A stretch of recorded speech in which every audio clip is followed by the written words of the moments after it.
I have a whole lot of respect for Herman Edwards when he used to prowl the sidelines when he coached the New York Jets and when he coached the Kansas City Chiefs. Before all that, I still remember Herm Edwards from back in his playing days with the Philadelphia Eagles when he was like a cornerback. Man, that's not it. Hold on 1 second.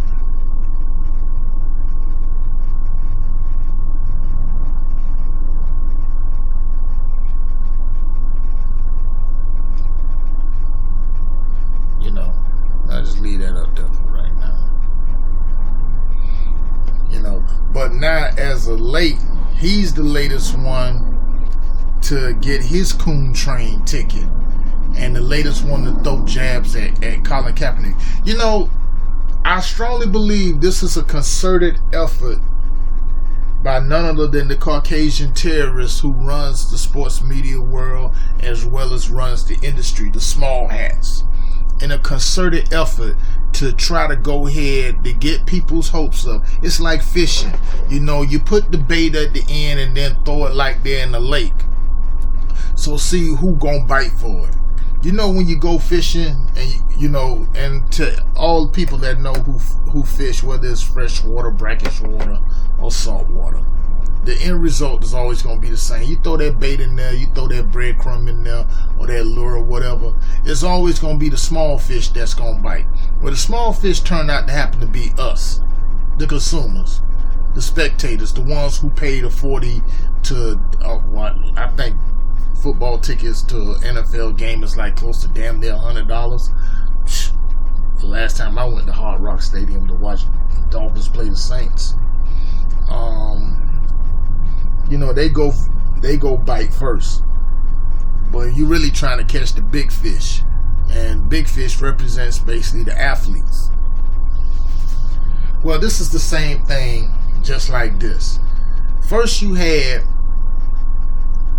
Michael Vick, and this is like a symbol how they trying to want to have Colin Kaepernick to conform. Michael Vick, he comes out and says on Suck For Yourself, and I hate that show. Well, what Colin need to do, man, he need to get a haircut. Cut the afro off, go clean cut.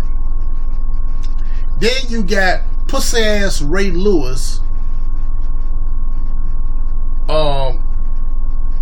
coming on there, hating as usual with the jealousy and envy, like Shaq, like Fat Joe, like the rest of these other buck dancing coons. Talking about, Steve Bitchotti, his girlfriend, asking Ray, should we sign him, should we not sign him? Ray say, but Ray say subliminally, nah, don't sign him and all this stuff. He don't want, in his words, he don't want that nigga there. Or whatever. But when you got opposition coming from Ozzie Newsome, the general manager of the Ravens, to John Harbaugh, the coach, and even a few of the players, I spoke specifically in my last video, Terrell Suggs wants him there. But it's Ray Lewis and Steve Bitchotti. Ray Lewis, who ain't even a nobody, he just Bitchotti's bitch. And then double down, Ray talking about saying that I pray for you. I can't do it. Can I do his voice? Let me think. let me take a shot at it. I pray for you more than you ever realize. I keep your name in my Bible. Hallelujah. Amen. Shut the fuck up. That's what I would say in a church. I would just cuss their asses out. That's why I don't, why I'm not allowed. I can't go to no church in Dade County, not because of that. Yeah, I'm that terrible when it comes to it, but I don't care. You know what I'm saying? It's a bunch of bullshit anyway. Fake ass preacher. Then you got turn around here. You got Coondale Stewart, aka the slash fag, coming regurgitating the same BS that Ray Lewis is saying. 24 hours later, Herman Edwards saying that Colin Kaepernick didn't respect the flag. When this man clearly said, oh God, Jesus. Oh man. I'm tired of going back and forth with these fucking house niggas. I believe Herm Edwards, he also part of the type 2 talking about, he probably agreeing with Michael Vick that Colin Kaepernick need to cut his afro. Oh, well, wait a minute. Hold up. Hold the hell up. Hold the hell up, motherfucker. What the fuck is that? This was from your playing days back with the Philadelphia Eagles. I still remember when the Giants had that game won, and I think it was like a field goal they were going to block or a punt return or something. I don't know. One of the players blocked, one of the Eagles blocked it. Your ass scooped it up and ran to the end zone and won the game. Yeah, that will forever be gone in infamy. But you know what? I lost total respect for Herm Edwards, man. It would be a lot more better if he would have just kept his damn mouth shut. But nah, but this is Herm Edwards. You know, he always got something to say. And so, in fact, let me do a little bit of research real quick on Herm Edwards. I'm gonna get to this story later. Let me go here real quick.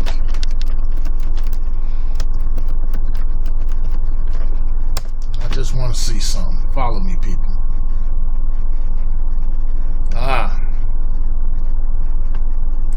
April 27th.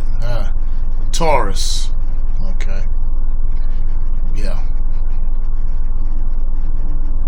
So yeah, he liked to talk a lot. Yeah, that's why he's so comfortable up on the stage. But thank goodness for this brother. You know, all these cats, they just first thing first, shout out to Black Reality TV, man, formerly known as 93 Sports News, in case y'all don't know, for giving me the heads up on this about with Herm Edwards and stuff, because he hit me up about it right when I was uploading my video on Coondale Stewart, you know. But thank goodness for this brother here. And I always liked it when I was a kid growing up. When you thought of basketball and NBA, Kareem Abdul-Jabbar always came to mind. It's not about his famous skyhook and how he helped the Lakers, along with Magic and Worthy and all them, win a bunch of fistful of rings.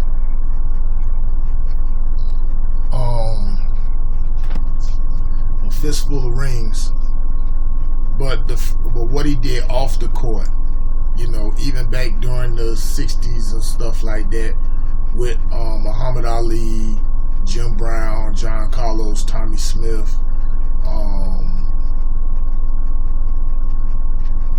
let me think, Hank Aaron? Yeah, Hank Aaron too.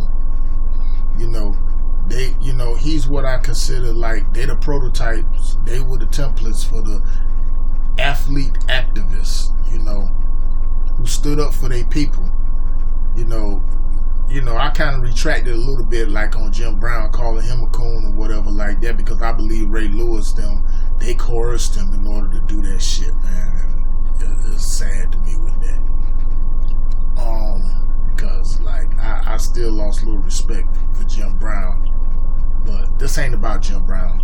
But Kareem Abdul-Jabbar, formerly known by his government name Lou Alcindor, but I call him Kareem Abdul-Jabbar, Islam, came out and he defended Kaepernick, and he still defended him back then a year ago, and he still does, you know.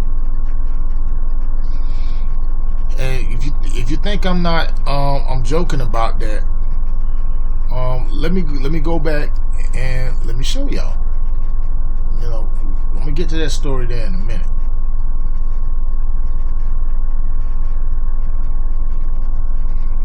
This was, let me just get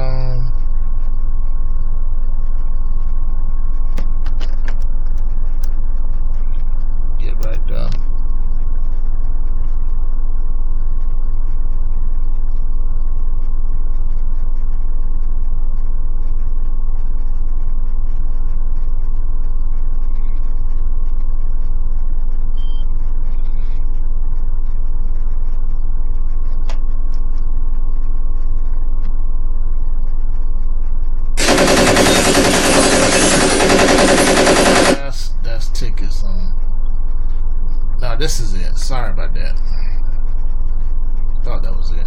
Abdul Jabbar, one of the greatest NBA players of all time and a provocative thinker and writer, joins me now. He's also author of the new book, Writings on the Wall, Searching for a New Equality Beyond Black and White. It's a great honor to have you here. Thank you so much for joining us. Well, it's a pleasure to be here. Thank you. So in your op-ed in the Washington Post today, you compare Kaepernick's protest to the Army reservist in the Olympics who stopped in the middle of his pole vault to honor the flag during the national anthem. You say Kaepernick is also now keep in mind, this was like a year ago, but it's still relevant today. I think the best way for me to describe it is he's doing just what Thomas Jefferson said should be done, to speak out. And Jefferson said that it was important to protect the speech of people that you don't agree with, not the ones that you do agree with, because freedom of speech is what helps make our country the greatest place on earth. And we have to protect it for everybody. And Mr. Kaepernick has some issues that he wants to discuss. Maybe people don't like his style or his timing, but he's trying to call attention to issues that are important to him, and I think he has the right to do that. I don't think anyone's disputing that he has the right to do it. I guess the question is he doing it in the best way possible? Yesterday, I had the mother of a fallen soldier here on the show, and her son was killed in Afghanistan. I want you to take a listen to how she responded to Kaepernick's refusal to stand and honor the country and the flag. The flag that I see is the flag that drapes my son's casket in honor. And I see the flag that was handed to my husband and I with deep respect from a grateful nation. When I look at the flag, I see the best of us. It seems like a lot of people in the military community are having, not all of course, but are having this kind of visceral reaction to what Kaepernick decided to do. What do you make of it? Well, I understand their displeasure with his choice of venue, and you can argue with him about that. But what he's doing, calling attention to something that is important to him, I think is also equally important to him, at least. And the whole idea is to establish a dialogue. Maybe he can next time figure out a way to do it without stepping on so many people's toes. But what he's doing, using his position to call attention to something, I think is something that we should respect, even though we don't necessarily agree with his timing or his tone. That's that's something for him to work out, and hopefully he will work it out. As a professional athlete, he has a great platform, and I hope he puts it to good use. Is there a better way he could do it, do you think? I know there's a better way that, for example, the Gold Star mother, she knows better ways, and maybe it's time for people like her to talk to Mr. Kaepernick. I'm not condoning what he did, and I've only seen still photographs of him sitting down. But when we're at war and people are dying for that flag, I understand the sensitivity of people who have paid such a heavy price for their patriotism. I understand where they're coming from. In your op-ed, you write about other black athletes protesting similar issues. These from the 1960s, Muhammad Ali, of course, the Olympians Tommie Smith and John Carlos. And you say, quote, or I'm paraphrasing really, but that what should horrify Americans is that nearly 50 years later, athletes like Muhammad Ali and Kaepernick still need to call attention to the same racial inequities. And you write, quote, failure to fix this problem is what's really un-American here. Clearly, more progress. I just want to make sure I'm understanding what you're saying. Oh, let me just stop for 1 second. It's amazing to me how peckerwoods like Jake Tapper, they now want to get out here and they want to hold people like Muhammad Ali in high regard. When Muhammad Ali was still alive, you didn't even hear the name of Muhammad Ali come out of Jake Tapper's mouth. See, he's one of those crackers and all that despise Muhammad Ali. Now all of a sudden that Muhammad Ali is transcended, now all of a sudden, He ain't no different from any of these other Peckerwoods. He just want to hold him in high regard. Just like the same way how they did Martin Luther King. You know, but when Dr. King was alive, they hated Martin Luther King. And then, fuck out of here with that. Jake Chopper, man, look here. I always said he was a suspected white supremacist, but Kareem shut him down, though. Correctly. Are you suggesting that you don't think any progress has been made in the last 50 years? Oh, no. There's been a lot of progress made. But we still have work to do. And over that period of time, a whole lot of people have died unnecessarily because of improper training for some of our police. And I think that's what Mr. Kaepernick is referring to. And I understand where he's coming from. That has caused a lot of outrage. There are two sides to this. I'm sure if we examine both sides, we can eventually find common ground to make the progress that we need to make his type of sentiment unnecessary. That's where we should be headed with this. Kareem Abdul-Jabbar, it is an honor to have you on the show. Thanks so much for being here. Oh, nice talking to you. And I love Kareem Abdul-Jabbar's humble demeanor and stuff like that. He knows that he don't let these suspected white supremacists, Caucasian terrorists get to him, especially from a media outlet, CNN, Cracker Network News. So definitely not for that, you know. Or as N45 call it, fake news. You know. But let's just go ahead and we're gonna push forward. You know, because this shit here. So the article was coming out, and the Herm was, I'm gonna just let you know. I'm gonna put the link in this one to the description, but I'm just gonna go here so y'all can read it over for yourself. This is coming right out of the Hollywood Reporter and Real Talk. You know, so Kareem Abdul-Jabbar, I mean, thank you so much, my brother, for standing up for him. Cause like, goddamn, I mean, one of the OGs came out and spoke up in defense of Kaepernick, and still does to this day. His message was stern to all the Herm Edwards, the Cordell Stewarts, the Ray Lewises, the Michael Vicks, Jason Whitlock, Stephen A. Snitch, all the little faggots. Don't tell Colin Kaepernick to stick to sports. You know.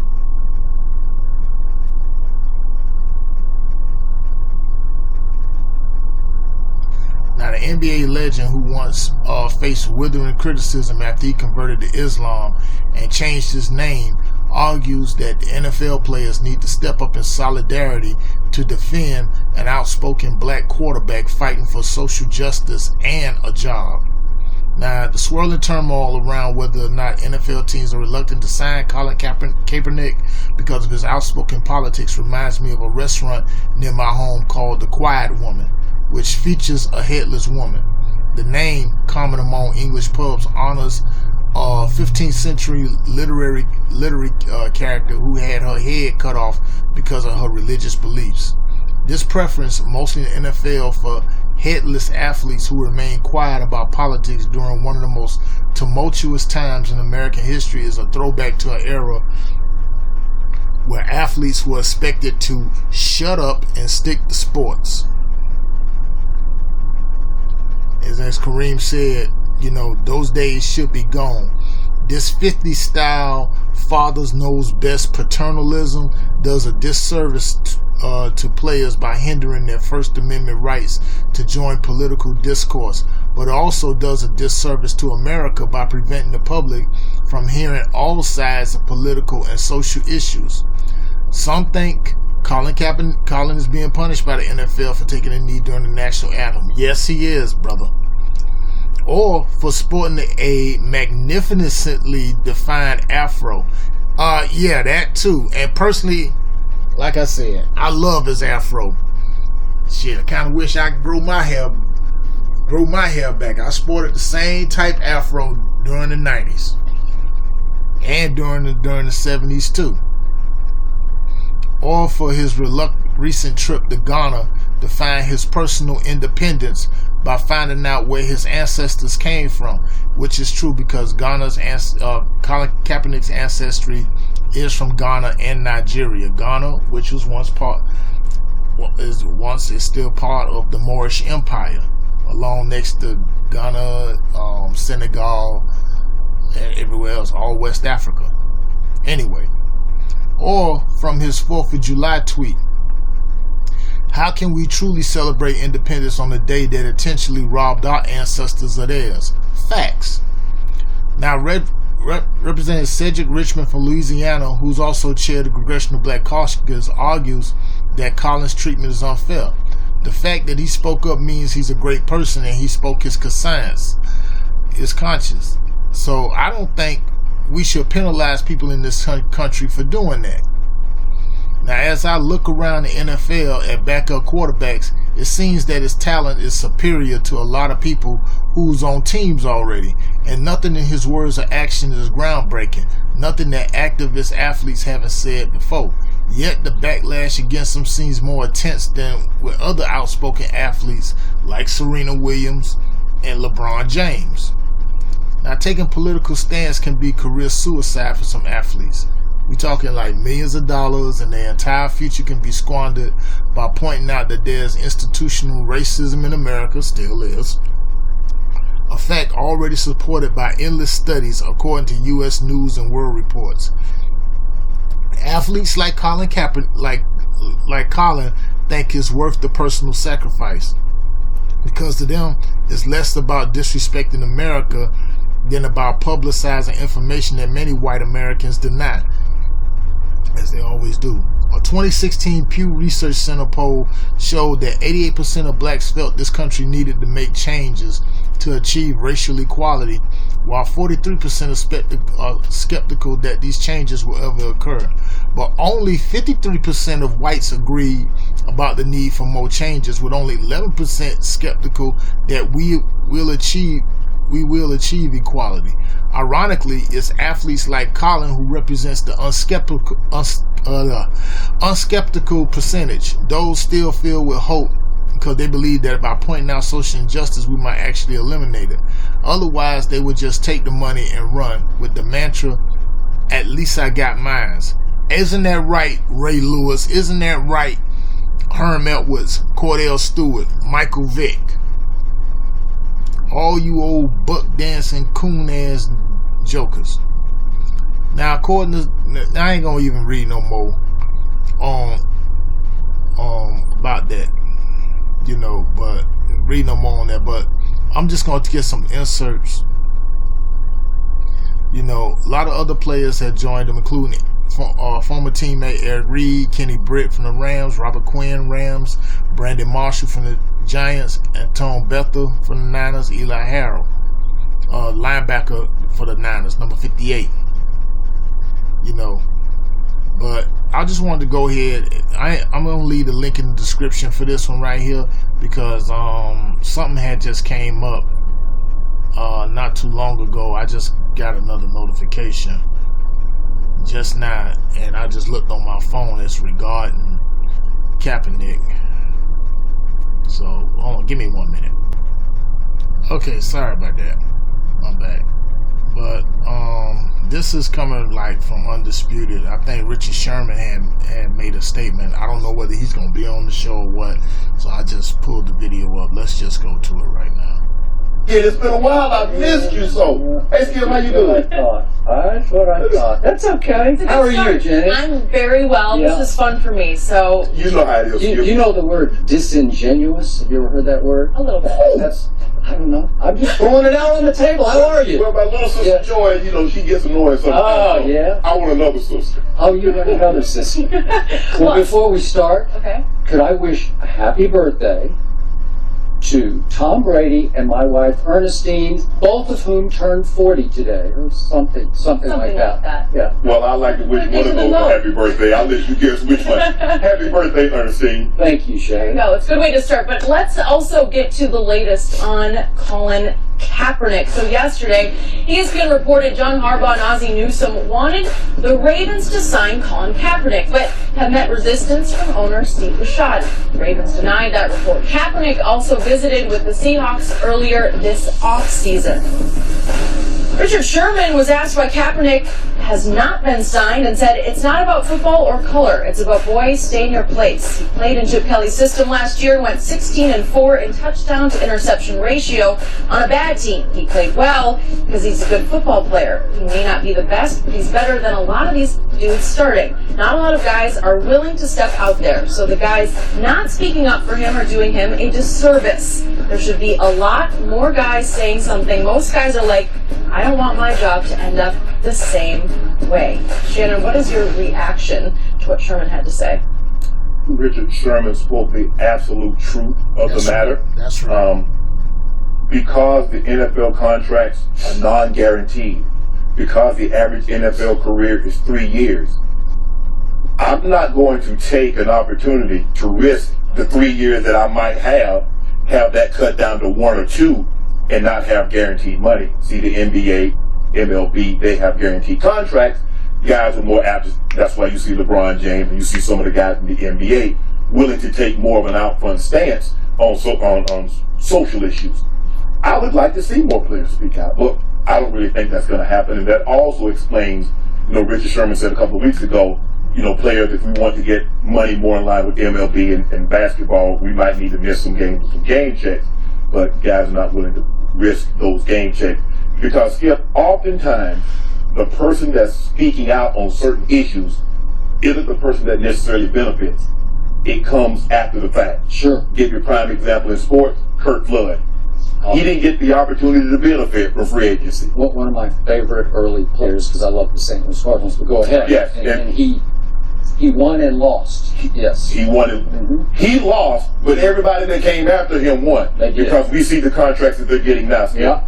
And what Richard is speaking to, he sees that Colin Kaepernick, who did not abuse anyone, did not get a DUI and kill anyone, did not harm animals, didn't do anything, didn't steal property, and he gets treated like this. And he mentioned Michael Vick. He said Michael Vick got a $100 million contract. To this day, Michael Vick is the only NFL player to ever receive 2 $100 million contracts. Yep. He received the second one after spending time in Fort Leavenworth, a federal prison where he was running an illegal dogfighting operation. There's no such thing as legal dogfighting, but I'm just saying that's what he went to prison for, and gave him a second chance. That very organization that gave Michael Vick a second chance had a receiver on that team utter the atomic bomb of racial slurs. Riley Cooper said the N-word. Not only did they not release him, it gave him a contract extension.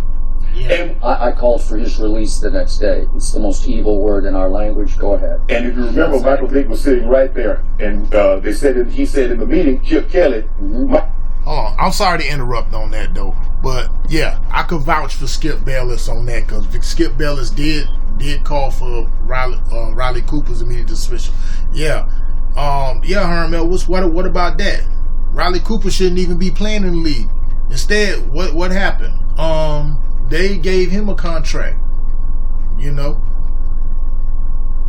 the one that was at a Chinny Kesney concert talking about saying, I'll fight every nigga that's out there. But then you had his coons like Ray Lewis, Stephen A. Smith coming out there defending him, and even Deion Sanders. People don't know about that. But yeah, let's continue. Michael, what should we do? He put the black guy on the spot. He did. What was Michael going to say? Release it? I don't know. We had Michael on the show, and I cross-examined him about that because I thought maybe in hindsight Michael would say, I regret that, but he didn't. He thought that was a bold and important statement for him to make. But go ahead. Riley Cooper got a contract out, and he did. Even the owner, Jeffrey Lurie, wrote and said, hey, he regrets that it happened. He apologized. Everybody deserves a second chance, and we're ready to move on. That's what he said with that incident. We have John Mara, who's co-owner of the New York Giants. He gave a guy 2 years, $4 million contract after the guy told him, I abused my wife.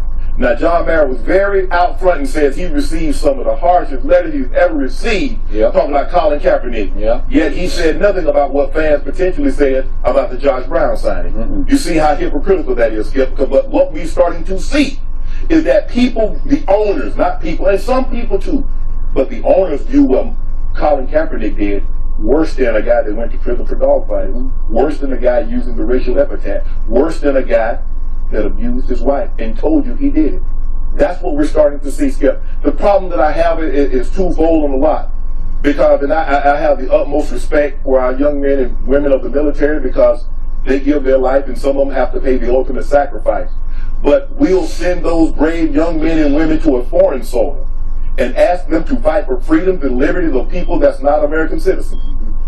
But we're very hesitant to fight for the very citizens that represent the United States of America. Why is that, Skip? And we're not asking you to give your life. You don't even have to leave the country. We're asking you to lend us your voice. That when you hear something and you see something that's wrong and you know it's wrong, how about you speak out and not remain silent? Dr. King says it's not the bad people doing. He said it's the silent people that don't speak out against it. That's right. This is so embarrassing. And what the town hall showed me what Steve Bisciotti did is that he didn't want to make the decision. He was willing to pass the buck. It's kind of like Skip when Ernestine comes out and says, Skip, which one? She wants you to make the decision because she doesn't want to. Steve, I'm going to lose here. Exactly. But Steve Bisciotti, he doesn't want to make the decision. Because in all these instances, when they signed Michael Vick, did Mr. Lurie go to the sponsors in the fans? What do you think? With Riley Cooper, what do you think? Nope. They didn't do any of that, Skip. But they want to pass the buck. And they're quick to say everybody deserves a second chance. Colin Kaepernick does not deserve a second chance because he did nothing wrong to ruin the first chance that he got. He kneeled in front of the flag and he's asking, Skip, Skip, you go to church. I pray every night. And every night I fall on my knees and I say the very same words come out every time. I said, Dear Heavenly Father, our gracious and most Heavenly Father, I come to thee in the most humble way I know how. A bowed head and bent knee. He's on a knee. And he's going before the American flag. He says, America, there's something wrong in our society, in our communities. And I'm asking that our innocent young men and women, unarmed, black and brown men and women are being killed. And I'm not asking, all I'm asking, because we know who's doing it.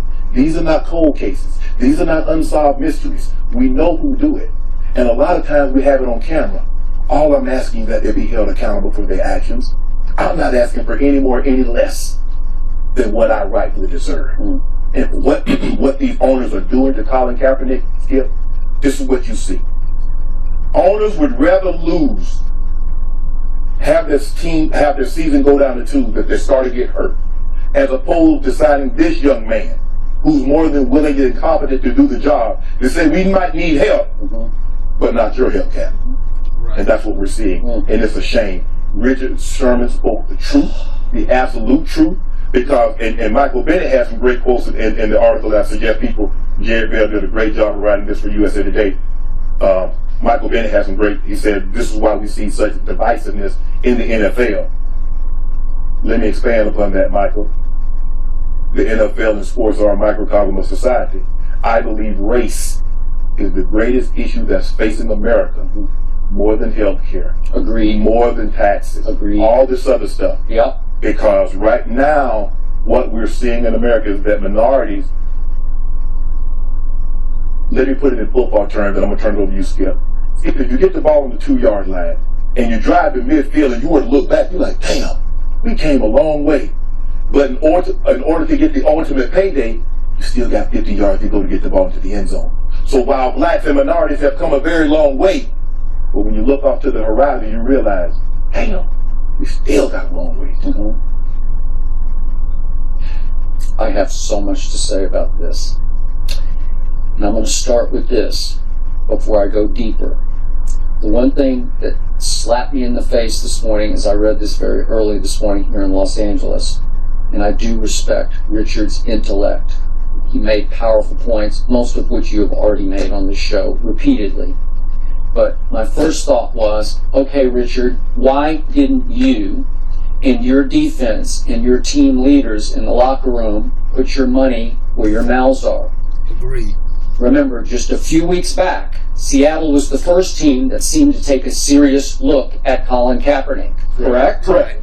They brought him in. I don't know why they didn't see fit to work him out. They just picked his brain for a while. Where are you? What are you thinking? Kick the tires. Kick the tires. Was it all for show? Was it lip service? Maybe.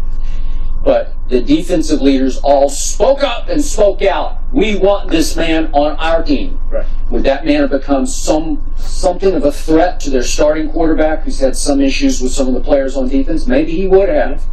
Colin Kaepernick's really good. He had a really good year last said year. he wouldn't have had a problem with Colin Kaepernick better than being Tom there. Brady, but he's a qualified, bona fide starting quarterback in this league. Absolutely. And he has proven that over a duration of time.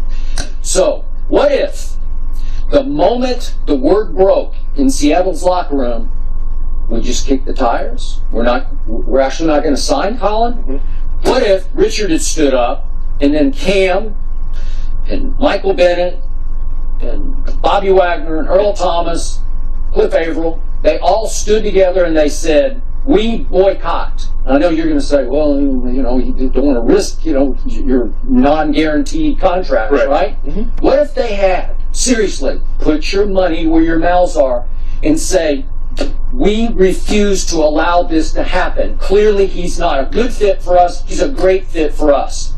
Mr. Allen, Paul Allen, obviously had a lot to do with this, I'm assuming. I don't know. Maybe Pete Carroll had something to do with Richard's on in this. the NFL. What's that? Richard's on in the NFL. Okay, you got it. But why didn't they take a literal stand and say, we boycott, and if you don't bring this man in, we're not going to play game 1 or game 2 or game 3. We stand together for Colin Kaepernick. This is an injustice, because clearly it is. Great fit for them. Perfect. They need him. Right. Baltimore needs him. Even worse, I think, than Seattle needs him, obviously. Right. Okay, help me out here. What if they had done that? What would be the end of that? Where would it go? What if they just took the heart and soul out of the Seattle Seahawks for at least game 1 of the regular season? What would have happened? Or at least, if they didn't take that approach, how about call your players' union, your players' association, which Sherman is the executive committee on, and say, D, how should we handle this? We see what's going on, and we don't think it's right. So how do we band As together? you said yourself, you don't have a lot of respect for the players' union's power, right? Or its willingness to exert said power, right? It's kind of part and parcel of the NFL establishment to a fault, right? Yeah. So maybe that's a non-starter for Richard Sherman. Maybe he knows in his heart of heart, that ain't going nowhere. Well, if that's the case, then when you galvanize, you get Michael Bennett, you get Wagner, as you mentioned, Cam Chancellor, Earl Thomas, you get some of the biggest star outside of Russell Wilson is on the defensive side of the football. So you get those guys together and says, okay, guys, what do you think the best way to handle this situation is? And if we need to put pressure on our said team.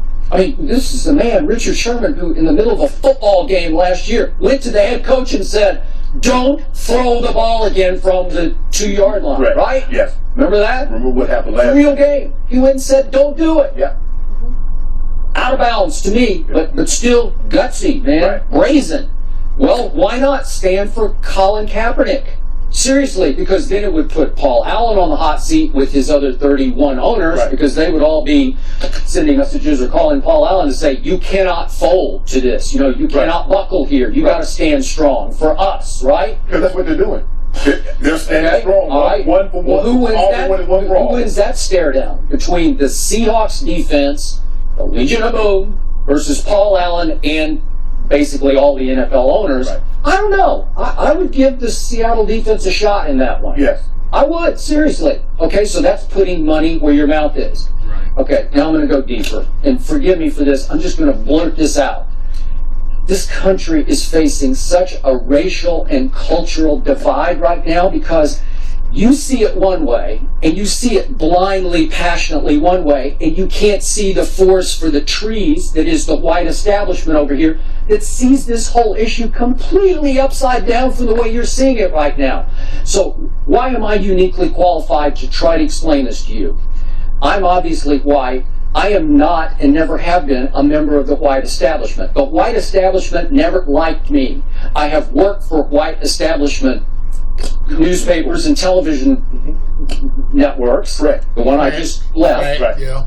It's white establishment, man, and they never really liked me. I don't fit. I'm a communist, man. I'm too out. You know, I'm going to break the rules, right? Yeah. So, but I have been part of it because I grew up in it. I didn't come from money, but I won a full scholarship, which my parents could have never afforded, to Vanderbilt University. So I came through school with a bunch of kids who were on their way to becoming part of the white establishment. Lawyers and doctors and judges and leaders of companies, okay? Right. Captains of industry. I came up through school with them. I know their mindset here. And the disconnect is over the flag.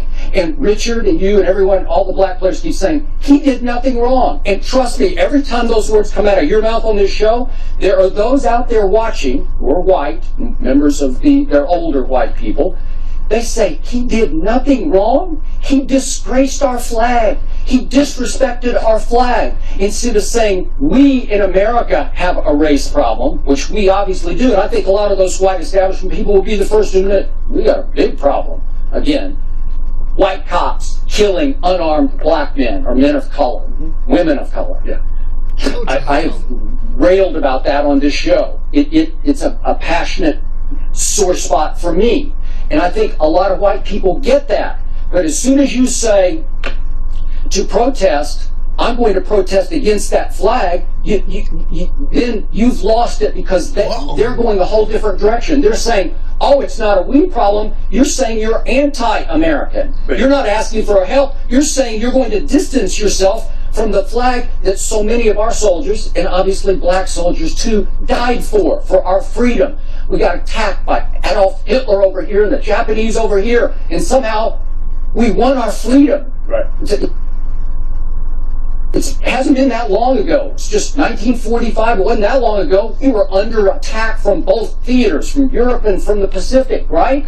And blacks have been fighting for their freedom for 400 years. You got it. Okay, but see, that now you're disconnecting it. This disconnect is so wide because so many Americans, this is somewhere between racism and patriotism. I don't know where that line blurs for most white people. Are there obviously some white people who are not racist, who are just super patriot? Yeah, there are. Are there some who's somewhere in between racism and patriotism? You better believe there are. But whatever it is, as soon as you disrespect the flag to make your statement, they're going... See, something's going on. To close their eyes and close their ears, and they are going to threaten the sponsors of the Baltimore Ravens. If it's a car dealership, it's part of our freedom in this country.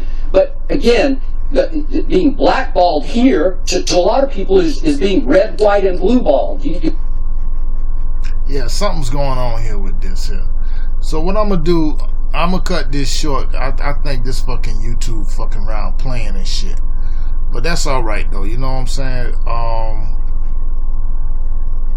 I'm gonna leave a link to this video in the description and stuff like that. But my point was want to get back to like the, you know, Kareem Abdul Jabbar, kudos to you, but really to go back, let me confront this motherfucker here. Herm Edwards, man, look, you would have been better off just by sitting down and just kept your damn mouth shut, talking about saying that Colin Kaepernick didn't respect the flag. You know, he's another one that's also so out of touch, as evidence goes show that, you know, he's also in that sunken place too. He's in that sunken place as well. No surprise there. I ain't even got no more to say on that when it come down to Herm Edwards, man. I used to respect this man a lot, but then after he said that about Kaepernick, man, the hell with you. Kareem Abdul-Jabbar, thank you, my brother, for going ahead and having Colin Kaepernick's back. And, you know, also give us, we should be respecting Richard Sherman too, because, you know, in the past we've often questioned how he was going like back and forth when he said the all lives matter thing and all this other stuff. But he took that buck dancing, he took off them buck dancing shoes and that coon hat off and stuff, and started to realize that all lives matter shit wasn't working. Because like truth in the matter, all lives don't matter. Shoot. But now they want to shout it for Justine Diamond, who was on some shit. That's why she got shot by the Somali cop and all that. But it didn't matter for all lives don't matter. All lives didn't matter for Philando Castile. All lives matter didn't matter for Alton Sterling, Michael Brown, Tamir Rice, Eric Gardner, Sandra Bland, Trayvon Martin, Renisha McBride, Rakia Boyd, you know, and several other unknown for Kendrick Johnson, you know, where crackers not only they keyed him roll up in the mat, but they also stole his organs too. So Kareem, so that's why Colin Kaepernick is doing what he's doing, and that's why you got this concerted effort. You heard it from Skip Bayless himself, but I'm gonna leave a link in the description for that whole video, man, because I think you two fucking around and playing these little bullshit games and stuff like that. But Kareem Abdul-Jabbar, thank you so much for being the man, and you know he never folded. Unlike Jim Brown, he never folded. You know, that's the thing about with that. And also, I got to give my hat tip off to Skip Bayless too. You know what I'm saying? Much as we say on here that, you know, he's a SWS, but the one thing we can say, he consistent. But now, after listening to that briefly, he kind of got my attention now, and a whole lot of respect on that though. But let me know what y'all think about in the comment section on this, and I'm definitely following up on it, and I'm gonna hit y'all back up with my video later of my series of continuing my Harus Don't Appear on the Stamp with somebody, one LVZ. If you listening, you especially is gonna love this pick I got.